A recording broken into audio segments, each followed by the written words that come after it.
Welcome back to Cheese La Vida. It's Mike. Got a new guest with me today. Introduce yourself, man. How you doing? This is Jacob Carmendy. Is that like your Russian accent there? I don't know. That's just what I do sometimes. How you doing today, Jacob? Well, doing good. Living life? Yep. Got the day off? Yep. Got actually a couple weeks off. How'd you get those couple weeks off, man? Well, not like in like a hey, you got a vacation thing. It was which we're going to talk about my seizures. They started acting up again. So my neurologist was like, well, I'm going to take you off work for a few weeks, change your medication. So that's why I've been off work. All honesty, having the time off, in a way, nice and relaxing. But, in another way, had to change my medication, and that can be tough sometimes because getting sick, dizzy, and all that other stuff. No, I feel like a piece of shit. Well, that's just how it goes with people. No, let me rephrase that. That sounded bad. No, that's exactly what I deserve. That's just how it goes with somebody. That's exactly how it goes with somebody who has medical condition. They have to go through the changes, and explaining them is just part of the procedure. Part of the thing. It's a learning experience. You've accepted it by now, then, you'd say? Oh yeah, I've had them since I was 16, so perfectly fine with it. Yep. I've explained it. I've talked to people about it. I don't hide it. I don't hide my condition at all because, what is there to hide? Nothing to be ashamed of. It's just a part of human life. Yeah. People I work with, know all about it. Obviously my family and my friends all know about it. Heck, my first seizure was over at my friend's house. Would you like to talk about that? Yeah. I was over at my friend Travis's house.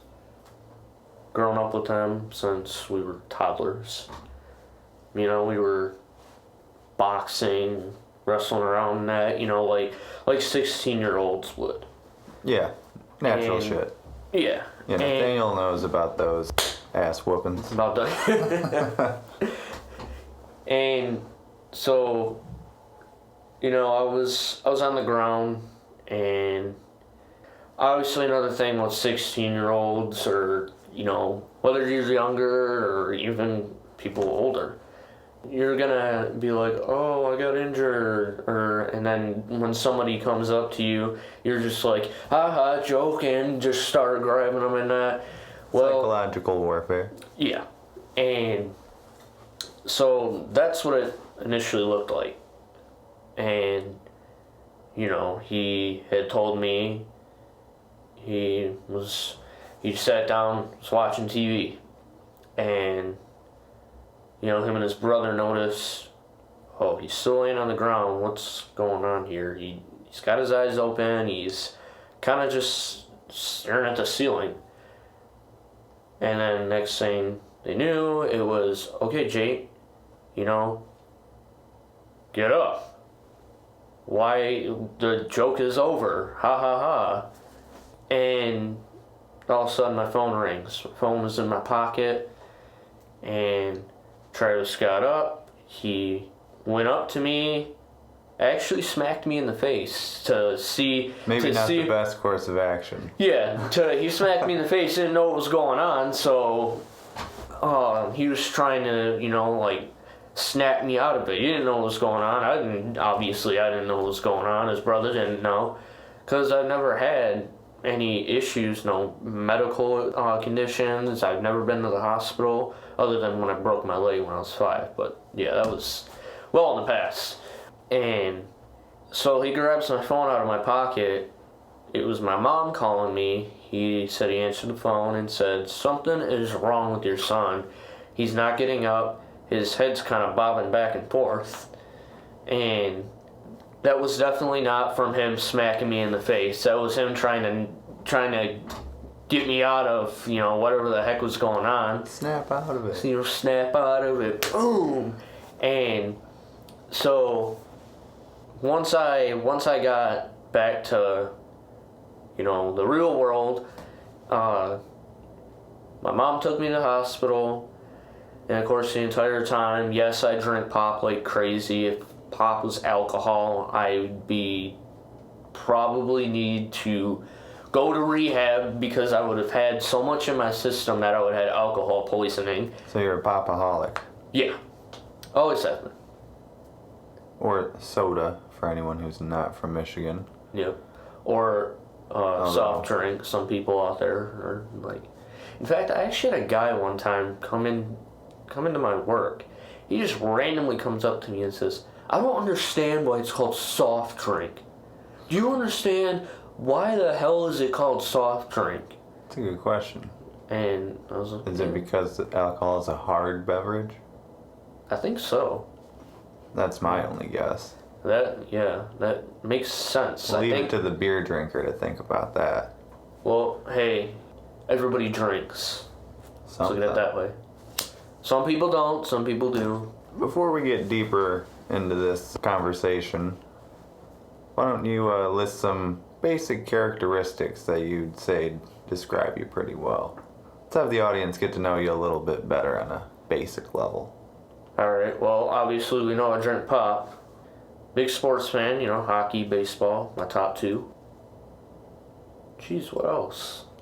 I don't know. Pretty simple. Are you trying to tell me you don't even know yourself? I don't even know myself. I don't even know my birthday. I don't. Do you have I'm a figment of my imagination. Is this Fight Club? I think Spoiler alert to anyone who hasn't seen a movie from 1999. In any case, I mean, you like to fight. I don't know, is that or you did, I guess. No, you mentioned the word patience. I don't have that. I don't have a whole lot of patience. Say I drove, because when you have epilepsy, they will not let you drive because of the fact that you have seizures and, say you have one when you're driving on the road and you just turn the car off the road, you go into oncoming traffic. That's the reason why they either take your license away or you don't have one at all and can't get one. That's what they do. Anyways, if I drove, I would be the most impatient person. I'd be the kind of guy that would get out of the car, grab you out of the car, and start whooping your ass. Is this GTA? Yeah, pretty much. We need to make a GTA character based off of Jacob. Yeah. Please, Rockstar, if you're listening, GTA 6. We need a protagonist. How tall are you? 5 something. 5'6". All right, we need a short protagonist this time. Please, Rockstar. Yeah. He has to like hockey, and he has to get in fights.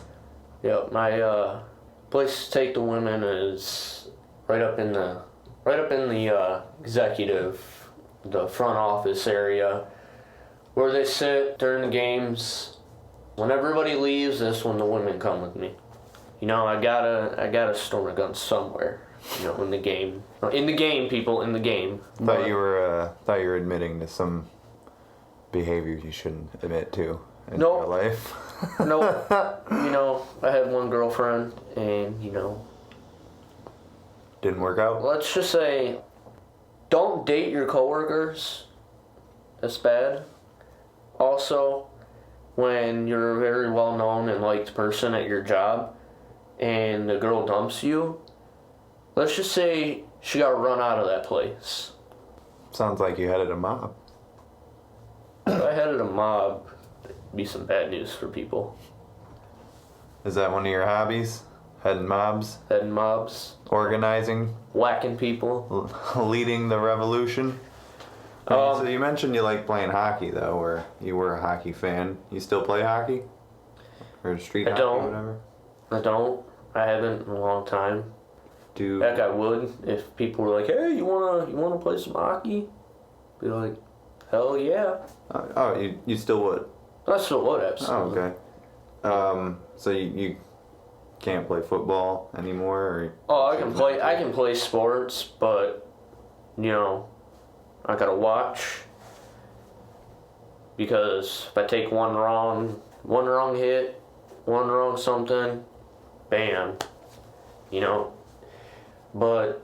So it's probably best to just not play the sport?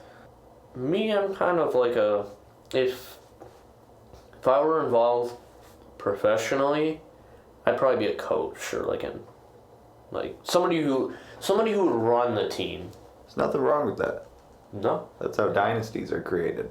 Absolutely. With a visionary person in charge, usually an executive or a coach. And I can tear into my players and be like, listen here, guys, you don't start picking it up, you're out the fucking door. So let's go back to the other category then of characteristics. Authoritative? When needed, Only when necessary. When necessary, yeah. When is it necessary? When people are... When you're heading a mob. Yeah, absolutely. Heading my mob. I think you got a better chance of a 5-year-old child playing with blocks heading a mob or whatever. It made no sense at all. But that's another thing with me. Sometimes I can babble on like a drunk or something. I'm not drunk though. Was that something you always did? When I get really tired is the funniest thing. Because I work a midnight job. Work at a grocery store. And when I get tired enough, I start babbling on. And it's weird because I should write music or write a book or something whenever I'm really tired. Because if I get overtired, I just start babbling on about stuff. Well, they say you should immediately write down the things that come to your mind after you sleep because you can get great ideas from your dreams. So maybe that's just that seeping over into the real world. I mean, you do write, don't you? Absolutely. And here's the thing. You mentioned dreams.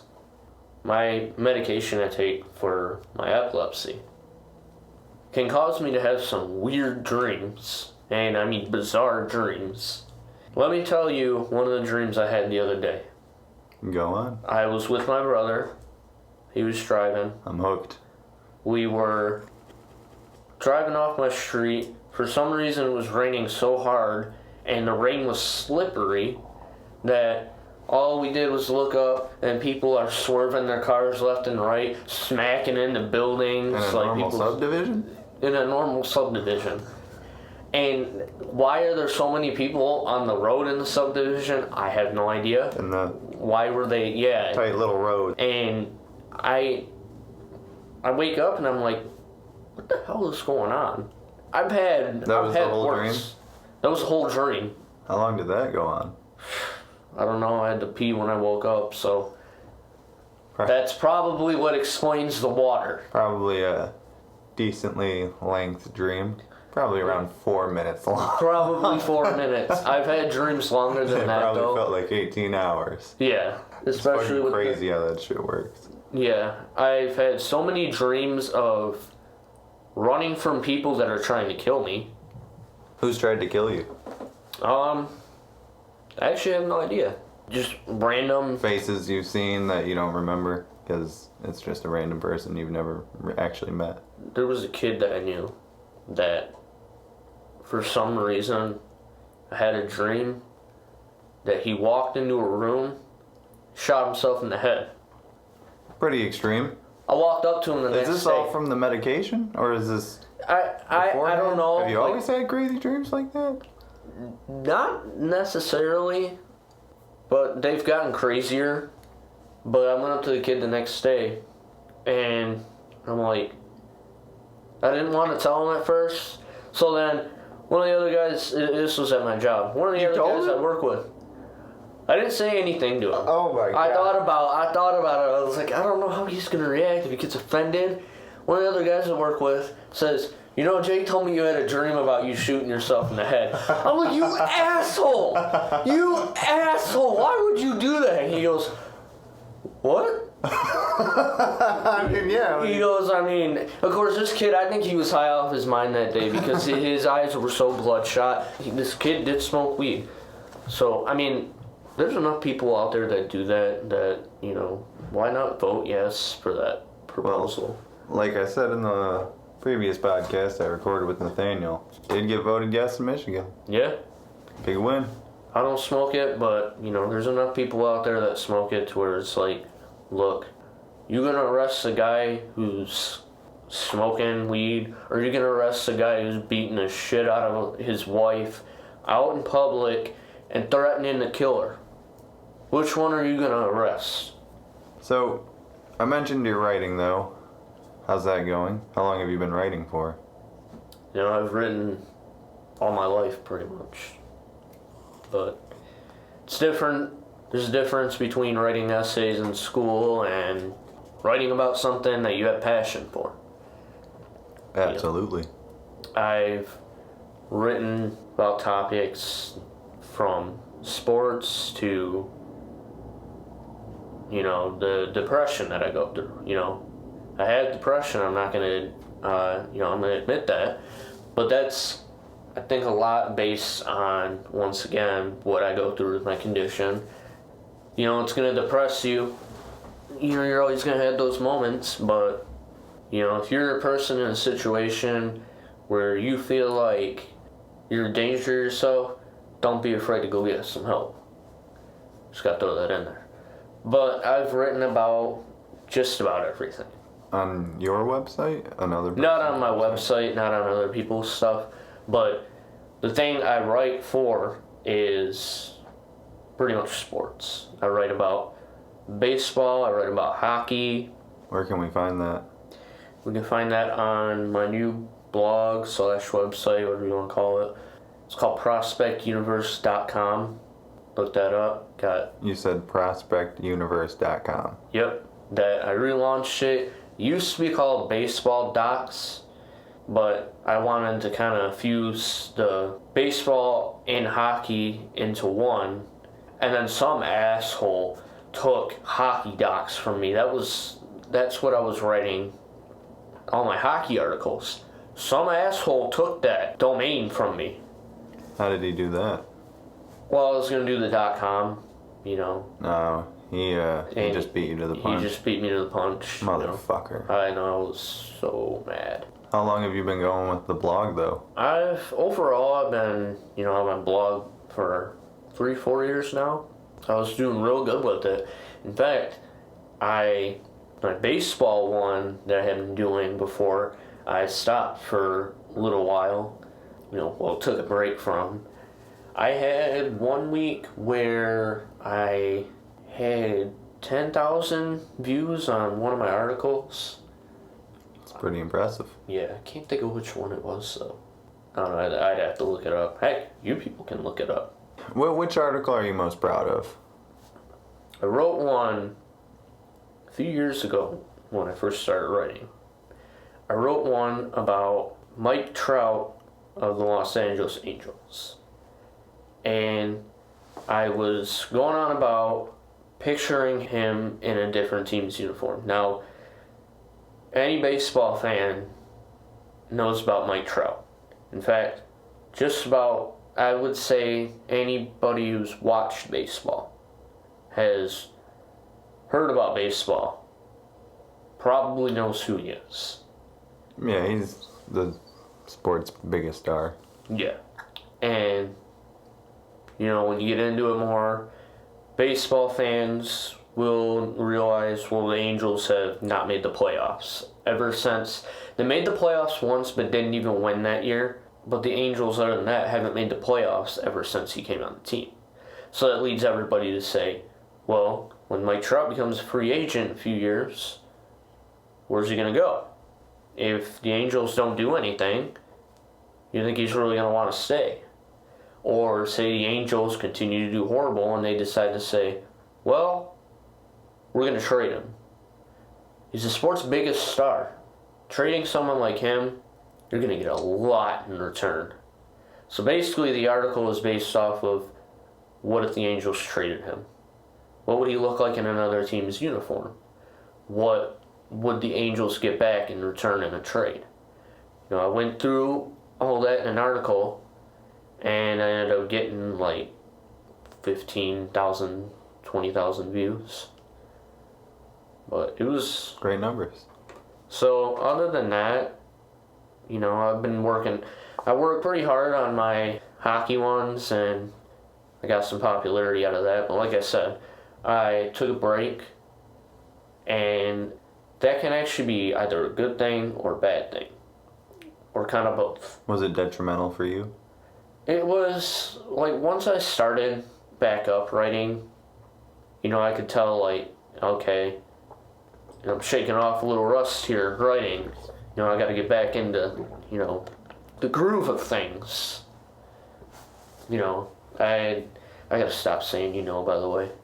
You mentioned when you first started writing a few years ago, but then stated that you've been writing your whole life. Can you better explain that a little bit? Well, growing up in school, teachers are always like, well, in like your English class or, any, other classes. Any of your core classes. Yeah. The main four. Yeah. They'll have points where it's like, okay, we're doing an essay on this, doing an essay on that. So, as I was writing, growing up, my teachers always told me, you're a pretty good writer. I was always getting good grades about that. And my parents always said, yeah, I enjoyed reading your stuff on other people in my family and even friends. And so I kind of started, as I got through middle school, same thing. Started to form the idea that... And it started, coming to my head where it's like, okay, I kind of enjoy this sometimes. And being a big fan of sports, I sit and think, I kind of miss the opportunity of playing sports growing up, for like leagues and that.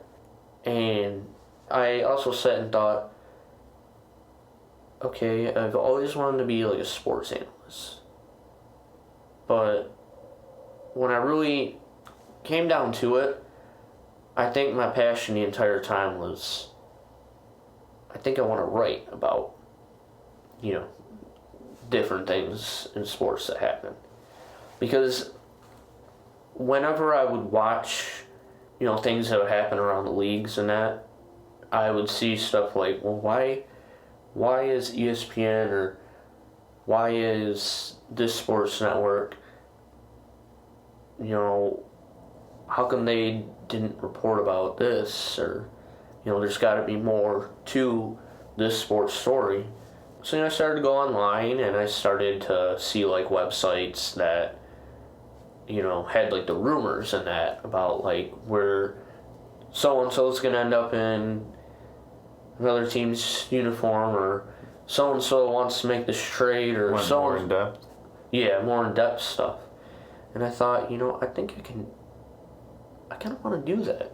What year was that? Oh, that was about like last couple years of high school. Last year of high school was, I think, 2013. I think so. Yeah. Something like that.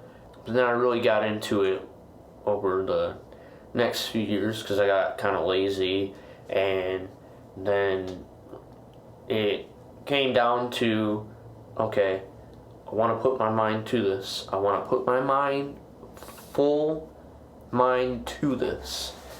And, I gotta go for it. If I start writing more and more, maybe the right person will read it and be like, hey, you want to be a part of our writing crew for this website? Or all it takes is the right person to come across one of your articles and read. And the next thing you know, you could be a big star writing wise, Getting paid pretty well. And you start getting paid pretty well, and it's like you recognize your dream now.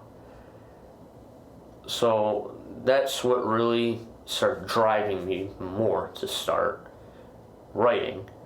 And now here I am writing articles.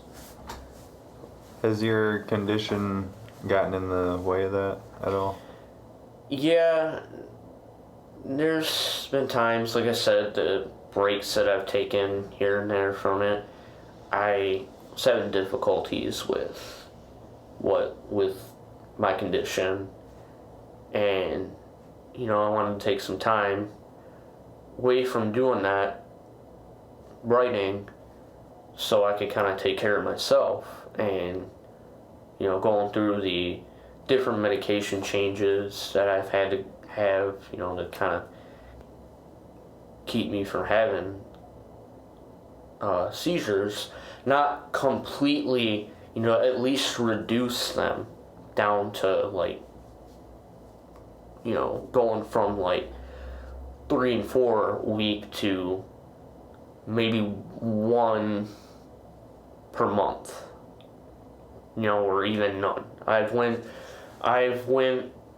Longest I've went in the last 3 years is 6 months without one. Then I would start having them like once or twice a week for about a month. Then I would go like 3 months without one. Then it would just start kind of popping up here and there. And my neurologist pretty much told me, you may become one of the people that may have to have medication change, every once in like a great while. Or as I've went to the hospital and got tests done.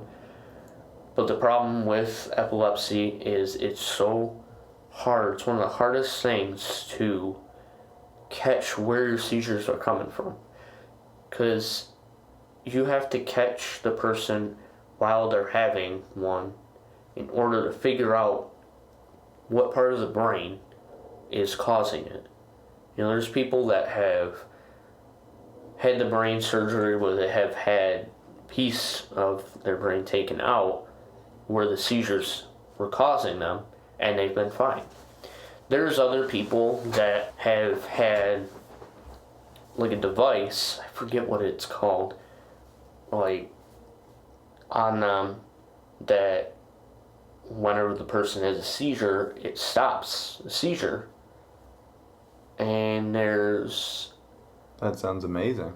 Yeah, it's one big amazing thing that they're able to do that. There are I think there's upwards of 20 different medications, and now don't get me wrong, neurologists don't just throw you on different medications. They don't just throw you on medications over and over and over again. They don't want to, at least my neurologist doesn't want to just have to change medication and change it around all the time, because that can also mess with your condition, because going through medication changes, it can be rough sometimes, especially if the medication doesn't work. I had medication I was on, it was called Keppra. It's a common seizure medication. But when I was put on it, I think it was 3 years ago, when I was put on it, it lasted only 3 months because I started getting real bad anger problems, and it was doing nothing to help my seizures. And that's another thing, it all depends on the person with medications. I have a friend who he has it, but I don't know, in a way, he was put on Keppra when he was having them, but he wasn't having them like crazy when he was through his teenage years. You know him, Cody. If you're listening out there, listen, Cody, how you doing?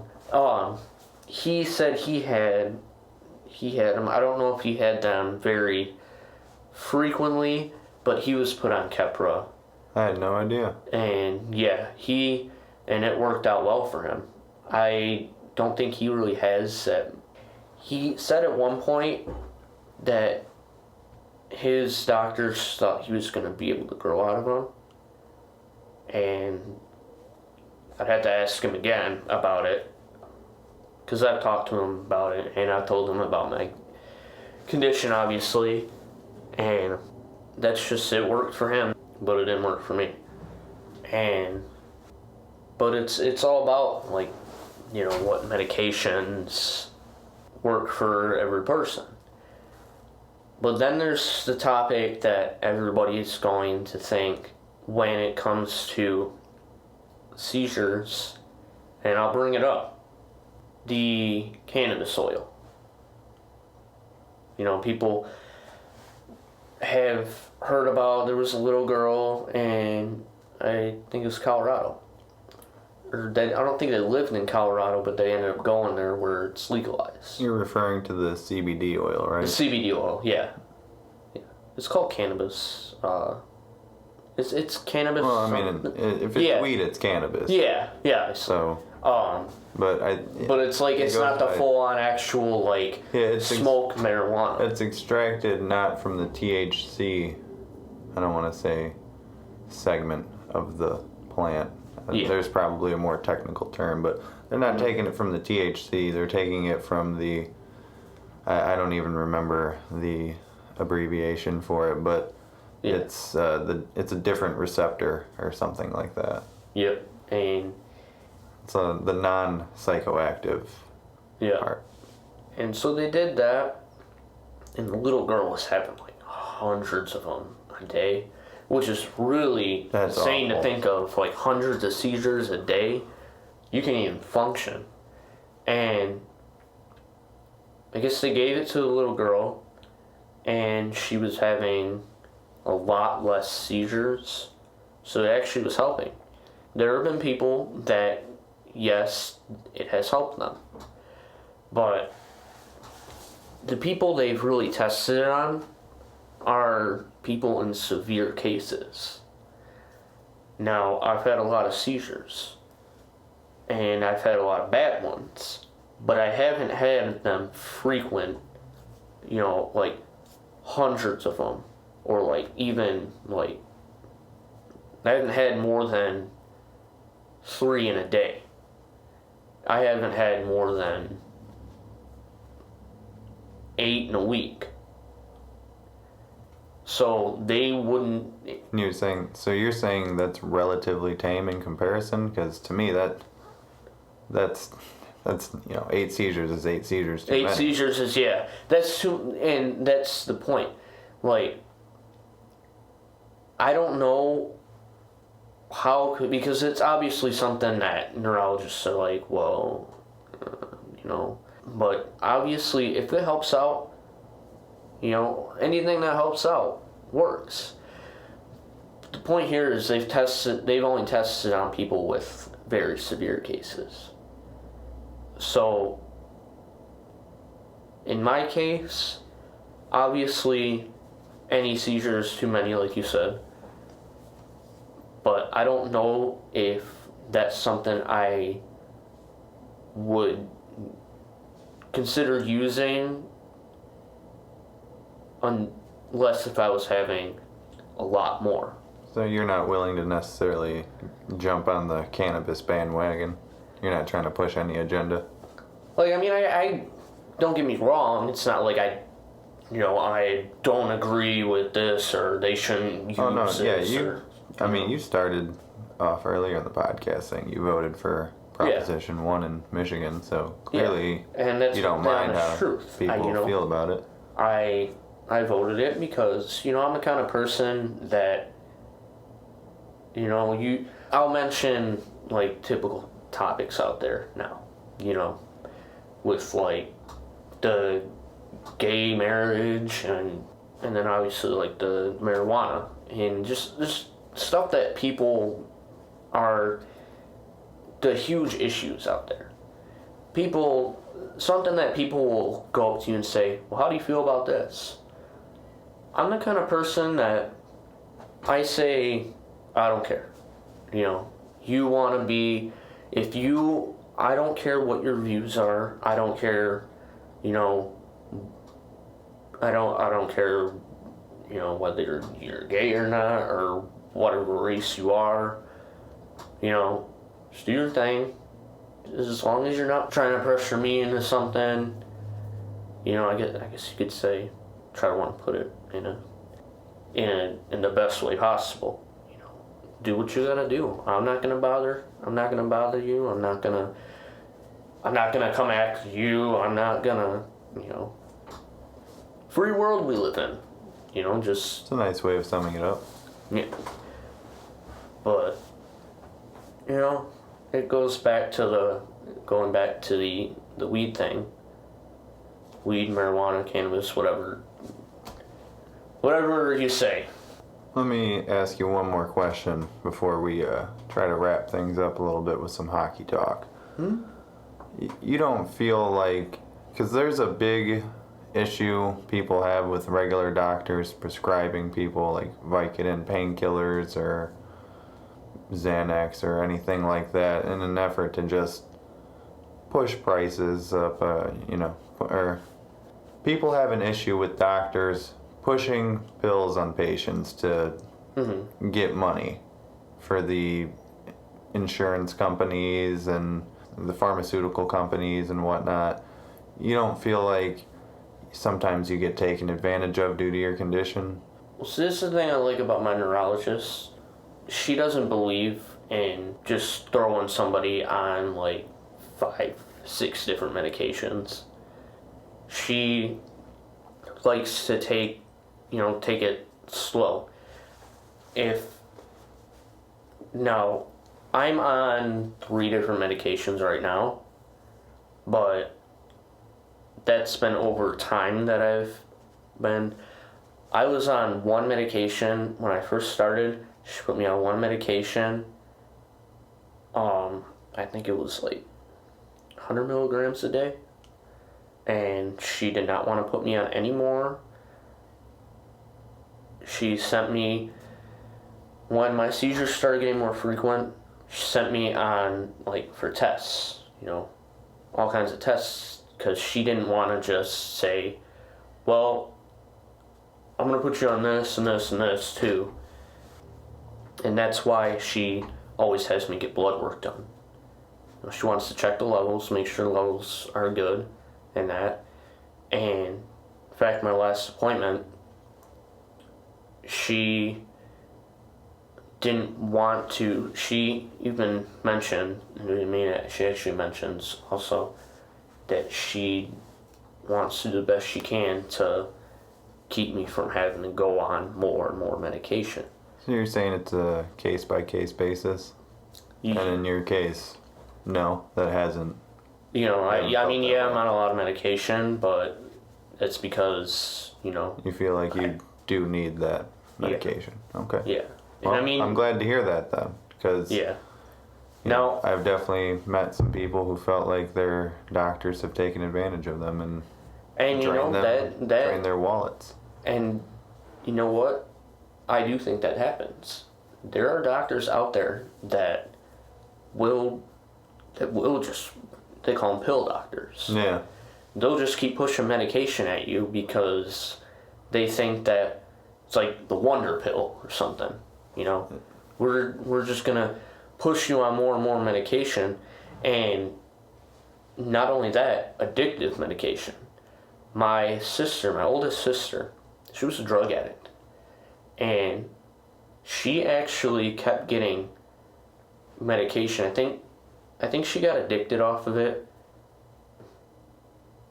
I don't think it was off a doctor, but for a while, she had a doctor that just kept giving her pills, giving her what she wants.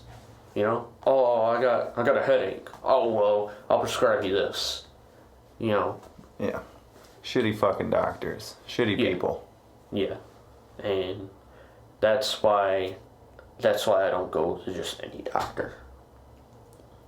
I think that sums it up nicely. Let's get your prediction on this NHL season. How do you think the finals are going to play out when it comes time? What's your initial gut feelings early on? Well, I actually do think the Toronto Maple Leafs have a chance. You think the memes are dead? I think the memes are going to die. I mean, based on if Toronto starts choking in the playoffs, memes are coming back. Heavy. They're coming Probably back heavier than before. Heavier than when they didn't make the playoffs. Because people are going to bring out. They're going to bring that past. Yep. Do the Queen song.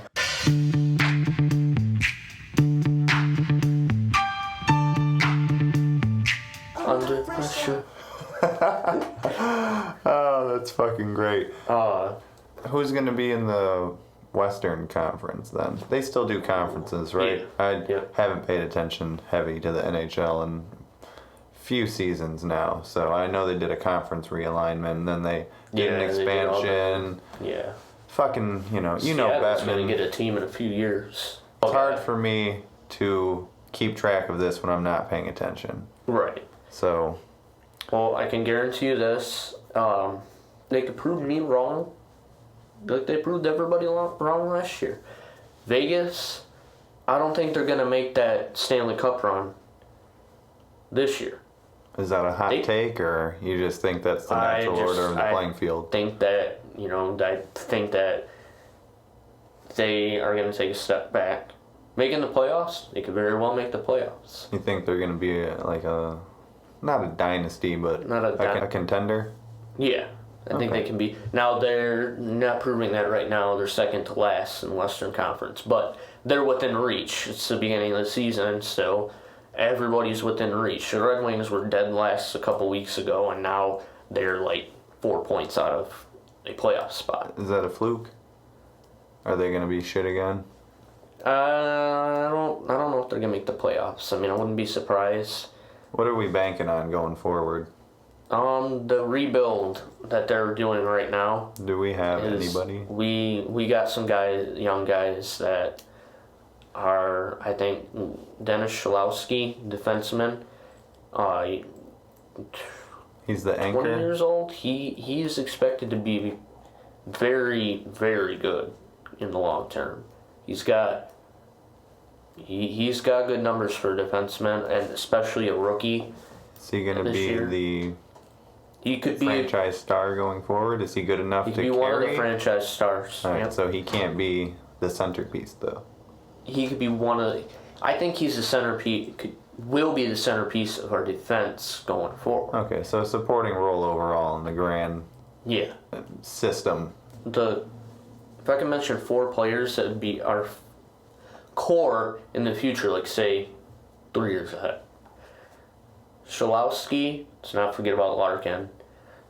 Philip Zadina, who is in the minor leagues. That's one thing the Red Wings need to quit doing, is picking guys in the draft. They just sit them in the minor leagues for 6-7 years, and then they come up to the league, they're like 29 years old already, and they play like crap because they wasted their prime years in the minor leagues.